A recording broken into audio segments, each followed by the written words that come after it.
അപ്പോഴേക്കും ആകാശ് കുളി കഴിഞ്ഞു വന്നു. വെറും ഒരു ടവൽ മാത്രം ചുറ്റി വന്ന അവനെ കണ്ടു നിത്യ മുഖം തിരിച്ചു. ആകാശ് കൂളായി അവളുടെ മുന്നിലൂടെ 2 വട്ടം അങ്ങോട്ടും ഇങ്ങോട്ടും നടന്നു.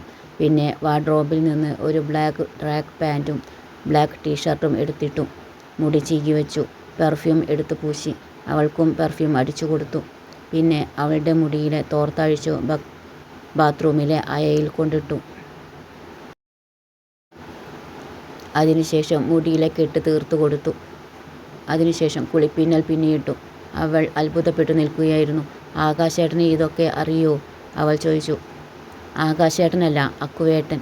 അങ്ങനെ വിളിച്ചാൽ മതി. എൻ്റെ ഭാര്യ എന്നെ അങ്ങനെ വിളിക്കുന്നതാ എനിക്കിഷ്ടം, അവൻ പറഞ്ഞു. ഓക്കെ, പറ അക്കുവേട്ടാ, ഇതൊക്കെ എങ്ങനെ പഠിച്ചു? അവൾ വിടാനുള്ള ഭാവമില്ല. അത് അമ്മ നമ്മുടെ പാടത്ത് വീണ് കൈയുടെ എല്ല് പൊട്ടിയിരുന്നു. അന്ന് ഞാനാ എല്ലാം ചെയ്തു കൊടുത്തത്. അങ്ങനെ പഠിച്ചതാ, അവൻ പറഞ്ഞു. പിന്നെ അവളുടെ കൈയും പിടിച്ച് താഴേക്ക് ഇറങ്ങി. എല്ലാവരും അവരെ കാത്തിരിക്കുകയായിരുന്നു. മാലതി നിത്യയെ പിടിച്ച് തനിക്കരികിലിരുത്തി. അവളുടെ അടുത്ത് ആകാശം ഇരുന്നു. അവർ ചായ കുടിച്ചു. എല്ലാവരോടും ഞങ്ങളൊന്ന് പുറത്തു പോയിട്ട് വരാം. നാളത്തേക്കുള്ള കുറച്ച് സാധനങ്ങൾ വാങ്ങാനുണ്ട്. കുറച്ചു നേരം വൈകും, അവൻ പറഞ്ഞു. നിത്യ ചമ്മലോടെ മുഖം താഴ്ത്തി. ഓക്കെ മക്കളെ, പോയിട്ട് വാ. മോളെ ശ്രദ്ധിക്കണേ, അറിയാത്ത സ്ഥലമാണ്, മാലതി പറഞ്ഞു. ഞാൻ കാറെടുക്കുന്നുണ്ട്. രാത്രി ബൈക്ക് ശരിയാവില്ല. ഒന്നാമത് അവൻ അവളുടെ പ്രശ്നം കൊണ്ടാണ് അങ്ങനെ പറഞ്ഞത്. കീ ഷോക്കേസിലുണ്ട്, വിശ്വം പറഞ്ഞു. ആകാശ് കീയും എടുത്തു നിത്യയുടെ കൈയും പിടിച്ച് പുറത്തേക്കിറങ്ങി. പോകുന്ന പോക്കിൽ നിത്യ എല്ലാവരെയും ഒന്ന് നോക്കി. അവർ സമ്മതത്തോടെ തലകുലുക്കി. തൻ്റെ അച്ഛനും അമ്മയും സന്തോഷത്തോടെ നോക്കിയിരിക്കുന്നത് അവൾ കണ്ടു. അവളും പുഞ്ചിരിച്ചു. ആദ്യം ആകാശും നിത്യയും ഒരു വലിയ ടെക്സ്റ്റൈൽസിലാണ് കയറിയത്. വെഡ്ഡിംഗ് സെക്ഷനിൽ നിന്ന് സ്റ്റോൺ വർക്ക് ചെയ്ത ഡാർക്ക് പർപ്പിൾ കളർ പട്ടുസാരി എടുത്തു. അതിലേക്കുള്ള മറ്റു ഡ്രസ്സും എടുക്കാൻ അവളോട് പറഞ്ഞിട്ട് അവൻ ജെൻസ് സെക്ഷനിലേക്ക് പോയി. സെയിം കളർ ഷർട്ടും കസവും മുണ്ടും അതിലേക്കുള്ള ഇന്നേഴ്സും എടുത്തു. വന്നപ്പോൾ നിത്യ തനിക്കുള്ളതും എടുത്തു വച്ചിരുന്നു. അവൾക്ക് 2 ടോപ്പും വെറൈറ്റി കളർ ജീൻസും വീട്ടിൽ ഇടാനുള്ള ഷോർട്ട്സും ബനിയനും എല്ലാം അവൻ വാങ്ങിക്കൂട്ടി. വലിയ 2 തോർത്തും വാങ്ങി. ബില്ല് പേ ചെയ്തു അവർ അവിടെ നിന്നിറങ്ങി. പിന്നെ അവർ ഫാൻസിയിൽ കയറി. ആദ്യം തന്നെ സാരിയുടെ നിറമുള്ള കുറച്ച് കുപ്പിവള വാങ്ങി. സിന്ദൂരവും ഫാൻസി ടൈപ്പ് നെറ്റിച്ചുട്ടി, കൺമഷി, eyeliner, slide, hair pin, safety pin, വലിയ makeup box, tooth brush, shampoo bottle, nail polish, വീട്ടിൽ അകത്തും പുറത്തും ഇടാനുള്ള ചെരുപ്പ് തുടങ്ങി കണ്ണിൽ കണ്ടതെല്ലാം അവൻ വാങ്ങിക്കൂട്ടി. അവൾ വേണ്ടെന്ന് പറഞ്ഞിട്ടും അവൻ കേട്ടില്ല. ബില്ല് പേ ചെയ്തു അവിടെ നിന്നിറങ്ങി. തൊട്ടടുത്ത ഫാഷൻ ഡിസൈനിങ് ഷോപ്പിൽ സാരി ബ്ലൗസ് സ്റ്റിച്ച് ചെയ്യാൻ കൊടുത്തു. 1 മണിക്കൂറിനുള്ളിൽ കിട്ടണമെന്നും പറഞ്ഞു. അവിടുത്തെ ലേഡി സ്റ്റാഫ് നിത്യയുടെ അളവെടുത്തു. പിന്നെ സ്റ്റിച്ച് ചെയ്യാൻ ആരംഭിച്ചു. പിന്നെ ആകാശ് നിത്യയും കൊണ്ട് അവിടെ അടുത്തുള്ള ഒരു റെസ്റ്റോറൻറ്റിലേക്ക് പോയി. അവിടെ പരസ്യം ചെയ്ത ബോർഡിലേക്ക് അവൾ നോക്കുന്നത് അവൻ കണ്ടിരുന്നു. ഫാമിലി റൂമിലേക്ക് കയറി അവൻ അവൾക്ക് എതിരെ ഇരുന്നു. എന്ത് വേണമെങ്കിലും ഓർഡർ ചെയ്തോ, എത്ര വേണമെങ്കിലും, അവൻ പറഞ്ഞു. എനിക്കൊന്നും വേണ്ട, കുറച്ച് മുൻപേ അല്ലേ ചായ കുടിച്ചത്, അവൾ പറഞ്ഞു. അത് കാര്യമാക്കാതെ അവൻ ഒരു ചിക്കൻ ബർഗറും ചിക്കൻ സാൻഡ്വിച്ചും ഒരു 7-അപ്പും ഓർഡർ ചെയ്തു. അത് മുന്നിലെത്തിയതും അവളുടെ വായിൽ വെള്ളം ഊറി. അവൾക്ക് ഇഷ്ടപ്പെട്ട വിഭവങ്ങളായിരുന്നു അത്. കഴിക്ക്, അവൻ പറഞ്ഞു. അക്കുവേട്ടന് വേണ്ടേ, അവൾ ചോദിച്ചു കൊണ്ട് സാൻഡ്വിച്ച് എടുത്തു അവൻ്റെ നേരെ നീട്ടി. അവൻ ഒരു കടി കടിച്ചെടുത്തു. പിന്നെ അവളുടെ വായിലേക്ക് വെച്ചു. അത് രണ്ടും അവൾ കഴിച്ചു തീർത്തു. അവൾക്ക് വയറ് പൊട്ടാറായതുപോലെ തോന്നി. അവിടെ നിന്ന് ഇറങ്ങിയതിനു ശേഷം അവൻ അവിടെയുള്ള പൂക്കടയിൽ മുല്ലപ്പൂ ഏൽപ്പിച്ചു. പിറ്റേന്ന് രാവിലെ 7 മണിക്ക് കിട്ടണമെന്ന് പ്രത്യേകം ഓർമ്മിപ്പിച്ചു.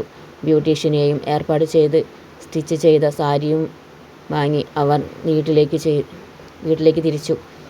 വീട്ടിലെത്തി കാറിൽ നിന്നിറങ്ങിയ നിത്യ ബാക്ക് സീറ്റിൽ നിന്ന് കവറുകൾ എടുക്കാൻ നോക്കിയെങ്കിലും ആകാശ് സമ്മതിച്ചില്ല. അവൻ തന്നെ എല്ലാം മുകളിൽ കൊണ്ടുപോയി അലമാരയിൽ ഒതുക്കി വെച്ചു. നിത്യ അമ്മയുടെ അടുത്ത് പോയി വിശേഷങ്ങളൊക്കെ പറഞ്ഞു. വാങ്ങിയ സാധനങ്ങളുടെ പേരുകളും നിരത്തി. കുറച്ച് ദിവസം മുൻപ് അവളുടെ ജീവിതത്തിൽ നടന്ന സംഭവങ്ങൾ മറന്ന പോലെയായിരുന്നു അവളുടെ പെരുമാറ്റം. ആകാശ് അത്രയും അവളെ മാറ്റിയെടുത്തിരുന്നു. രാത്രി ഫുഡ് കഴിച്ചു കിടക്കാൻ നേരം മാലതി ആകാശിനോട് നിത്യയോടും പറഞ്ഞു, ഇന്ന് 2 പേരും 2 റൂമിൽ കിടന്നാൽ മതി. നാളെ താലി കെട്ടി മറ്റു ചടങ്ങുകളും കഴിഞ്ഞു വഴിപാടും കഴിച്ചു ഒന്നിച്ച് താമസിക്കാം. അതെന്താ, അവൾ ഇപ്പോൾ തന്നെ നിയമപരമായി എൻ്റെ ഭാര്യയാണല്ലോ, ആകാശ് തർക്കിച്ചു. നിത്യ ചിരി കടിച്ചമർത്തി. പിന്നെ തിരിഞ്ഞ് ആകാശിൻ്റെ റൂമിൻ്റെ തൊട്ടടുത്തുള്ള റൂമിലേക്ക് കയറി വാതിലടച്ചു. ആകാശ് നിരാശയോടെ ഒരു നിമിഷം അത് നോക്കി നിന്നു. മാലതി ചിരിയോടെ താഴേക്ക് പോയി. അമ്മ പോയെന്ന് മനസ്സിലായതും ആകാശ് പതുങ്ങി നിത്യ കിടക്കുന്ന റൂമിൻ്റെ മുന്നിലെത്തി പതുക്കെ വാതിലിൽ തട്ടി. നിത്യ ഡോർ തുറന്നില്ല. ആകാശ് വാതിലിൽ തട്ടിക്കൊണ്ടിരുന്നു. എന്നിട്ടും നിത്യ അനങ്ങിയില്ല. പതുക്കെ തട്ടി തുടങ്ങിയ ആകാശ് കുറച്ച് ഉച്ചത്തിൽ തട്ടി വിളിക്കാൻ തുടങ്ങി. എന്താടാ അവിടെ?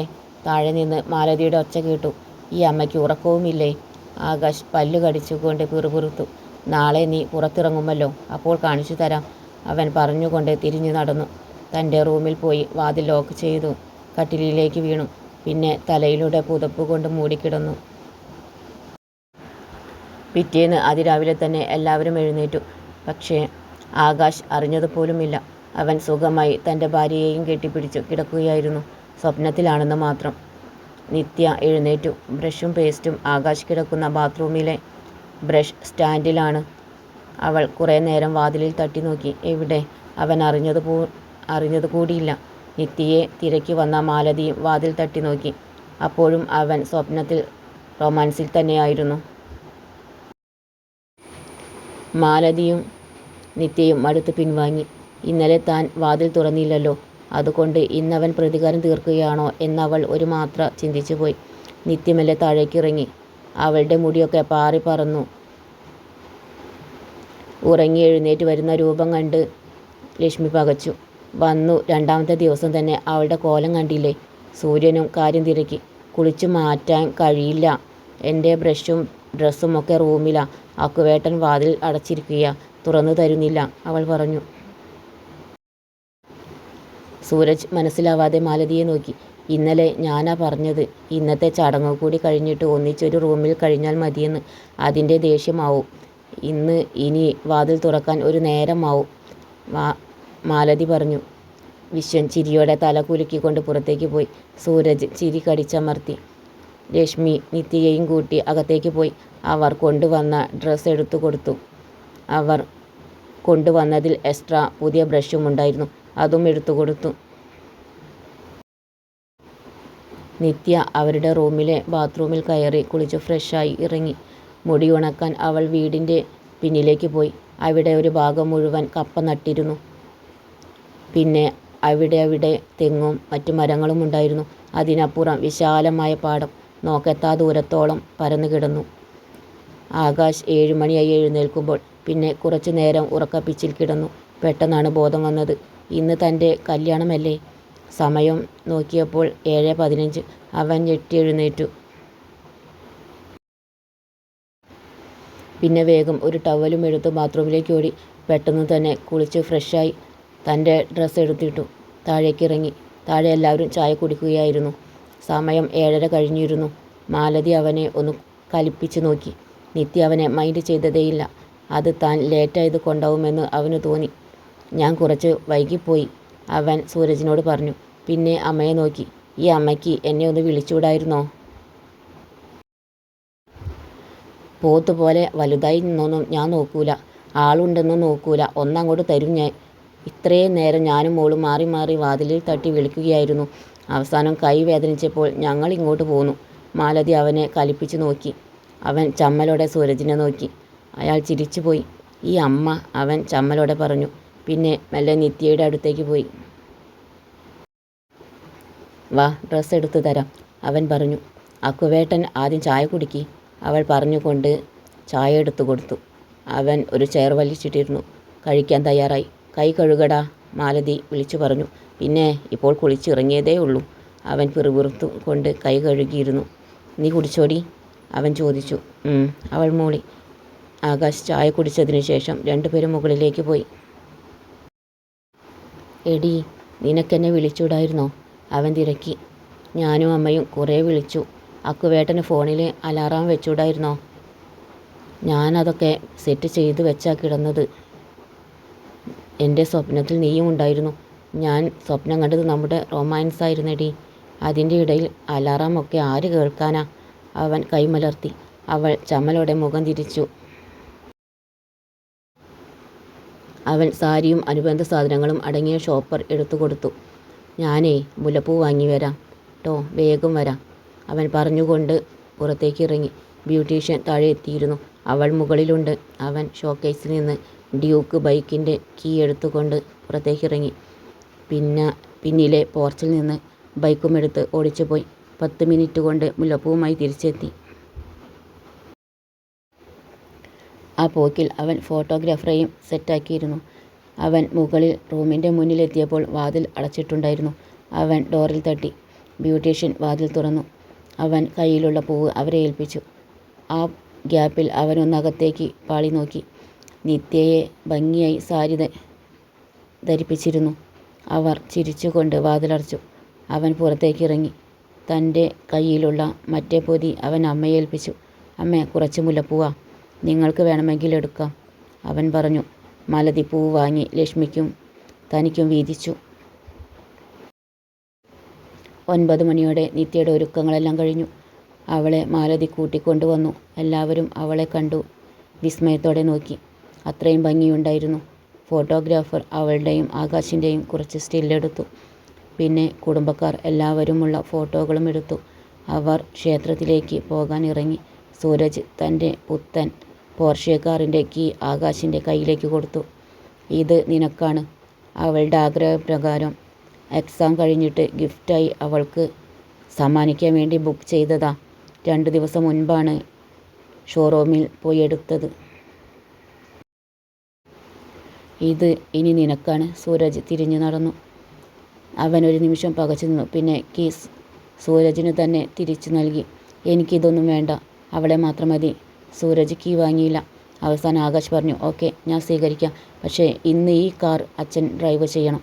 സൂരജ് സമ്മതിച്ചു. ആ കാറിൽ തന്നെയാണ് ആകാശും നിത്യയും കയറിയത്. ഇവിടെ നിന്ന് 10 മിനിറ്റ് ദൂരമേ ഉള്ളൂ അമ്പലത്തിലേക്ക്.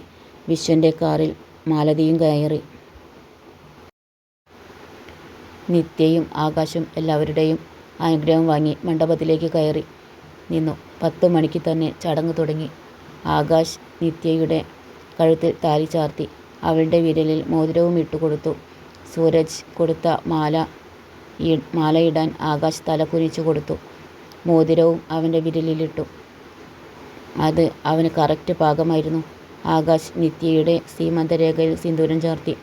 അത് കഴിഞ്ഞ് അവർ 2 പേരും നടയിൽ പോയി തൊഴുതു വന്നു.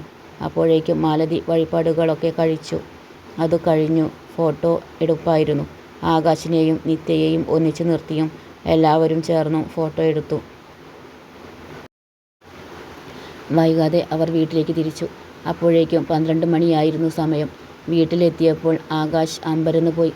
അവിടെ വിശ്വൻ ഏൽപ്പിച്ച കാറ്ററിംഗ് സർവീസുകാർ ഫുഡും കൊണ്ട് എത്തിയിരുന്നു. വെജും നോൺ വെജും ആയി അവർ വിളമ്പാൻ തയ്യാറായി നിന്നു. നിത്യയെ മാലതി അകത്തേക്ക് കൈപിടിച്ചു കയറ്റി.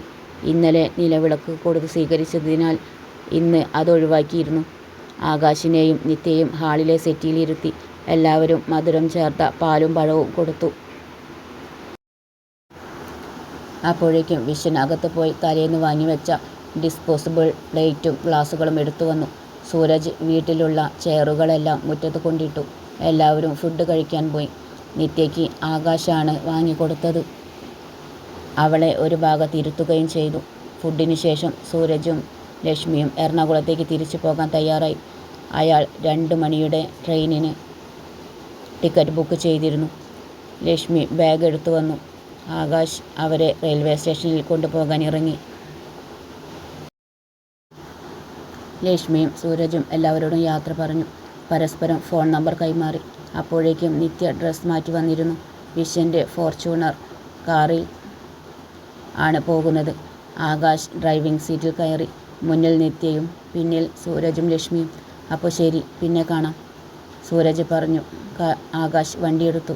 1 മണിക്കൂറോളം യാത്രയുണ്ട് റെയിൽവേ സ്റ്റേഷനിലേക്ക്. ഉച്ചസമയമായതിനാൽ അധികം ട്രാഫിക്കില്ല. അതുകൊണ്ട് തന്നെ അവർ വേഗം സ്റ്റേഷനിലെത്തി. നിത്യ അച്ഛൻ്റെ അടുത്ത് തന്നെയായിരുന്നു. സൂരജിനെ അറിയുന്ന ആൾക്കാർ നിത്യയെയും തിരിച്ചറിഞ്ഞു. അവർ നിത്യയെ നോക്കി പരസ്പരം പതുക്കെ സംസാരിച്ചു. ഇത് ആകാശും സൂരജും ലക്ഷ്മിയും നിത്യയും കേട്ടിരുന്നു. നിത്യ കരഞ്ഞു തുടങ്ങി. ആകാശ് അവളെ ചേർത്ത് പിടിച്ചു. സൂരജ് അവരെ പറഞ്ഞു വിട്ടു. ആകാശ് അവളെയും കൂട്ടി പുറത്തേക്ക് പോയി. കാറിൽ ചെന്ന് കയറി വീട്ടിലേക്ക് തിരിച്ചു. നിത്യ കരഞ്ഞു തളർന്നിരുന്നു. അവളെ തൻ്റെ ദേഹത്തേക്ക് ചാരിയിരുത്തിക്കൊണ്ട് തന്നെ ആകാശ് വണ്ടി വിട്ടു. വീട്ടിലെത്തി ആകാശ് കാർ വിശാലമായ മുറ്റത്ത് നിർത്തി. അവളോട് ഇറങ്ങാൻ പറഞ്ഞു. അവൾ ഉഷാറില്ലാതെ പുറത്തിറങ്ങി. അപ്പോഴേക്കും കാർ ലോക്ക് ചെയ്തു ആകാശ് ഇറങ്ങി വന്നു. അവളെ ചേർത്ത് പിടിച്ചു. അകത്തു കയറി. അവൾ അവൻ്റെ ദേഹത്തേക്ക് ചാഞ്ഞിരിക്കുകയായിരുന്നു. അവരെ കണ്ട് വിശ്വനും മാലതിയും കാര്യം അന്വേഷിച്ചു. പിന്നെ പറയാമെന്ന് ആകാശ് ആംഗ്യം കാണിച്ചു. റെയിൽവേ സ്റ്റേഷനിലേക്ക് അല്ലേ പോയത്? അവിടെ ആളുകൾ ഉണ്ടാവുമല്ലോ. ആരെങ്കിലും എന്തെങ്കിലും പറഞ്ഞിട്ടുണ്ടാവും. സംഭവം കഴിഞ്ഞിട്ട് അധികം നാളൊന്നും ആയിട്ടില്ലല്ലോ, വിശ്വൻ പറഞ്ഞു. ഒരു പാവം കുട്ടിയാ അത്. ഈ നാട്ടുകാർക്ക് അതിനെ വെറുതെ ഒന്ന് വിട്ടുകൂടെ? മാലതി വിഷമത്തോടെ പറഞ്ഞു. എല്ലാവരും ഒരുപോലെ ആവില്ലല്ലോ. പൊതുജനം പലവിധം എന്നല്ലേ, വിശ്വൻ പറഞ്ഞു. ആകാശ് അവളെയും കൊണ്ട് നേരെ തൻ്റെ റൂമിലേക്കാണ് പോയത്. അവളെ കട്ടിലിൽ തൻ്റെ അടുത്തിരുത്തി. എടീ നിത്യക്കുട്ടി, ഇങ്ങോട്ട് നോക്ക്. അക്കുവേട്ടൻ്റെ മുഖത്തേക്ക് നോക്ക്. അവൻ അവളുടെ മുഖം പിടിച്ച് തൻ്റെ നേർക്ക് തിരിച്ചു. ആളുകൾ ഓരോന്ന് പറയും, അതൊന്നും കാര്യാക്കണ്ട. ഞാനില്ലേ എൻ്റെ നിത്യക്കുട്ടിക്ക്. അവൻ അവളെ തൻ്റെ ദേഹത്തേക്ക് ചാരിയിരുത്തി. രണ്ട് കൈയും കൊണ്ടും ചേർത്ത് പിടിച്ചു. നിത്യ അവനെയും കെട്ടിപ്പിടിച്ചു.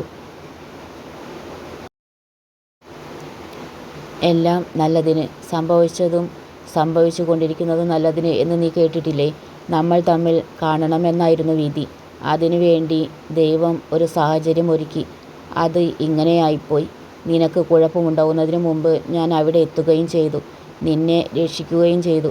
നിൻ്റെ മുറച്ചെറുക്കനുമായുള്ള കല്യാണം ഒഴിയുകയും ചെയ്തു. ഞാൻ നിന്നെ കല്യാണവും കഴിച്ചു. കാരണം നീ എനിക്കുള്ളതായിരുന്നു. ഇതാണ് വിധിയെന്ന് പറയുന്നത്, ആകാശ് പറഞ്ഞു നിർത്തി. നിത്യയ്ക്കും അത് ശരിയാണെന്ന് തോന്നി. ആകാശേട്ടന് നാണക്കേടൊന്നുമില്ലേ എന്നെയും കൂട്ടി പുറത്തു പോകുമ്പോൾ? അവൾ സങ്കടത്തോടെ ചോദിച്ചു. എനിക്ക് അഭിമാനമേ ഉള്ളൂ ഇങ്ങനെ ഒരു സുന്ദരി കുട്ടിയെ കിട്ടിയതിൽ. പുറത്തു പോകുമ്പോഴും അല്ലാതെയും നീ എൻ്റെ കൂടെ എപ്പോഴും വേണമെന്നാണ് എൻ്റെ ആഗ്രഹം, അവൻ പറഞ്ഞുകൊണ്ട് അവളുടെ നെറ്റിയിൽ ഉമ്മ വെച്ചു. നിത്യ കണ്ണടച്ചുകൊണ്ട് അത് സ്വീകരിച്ചു.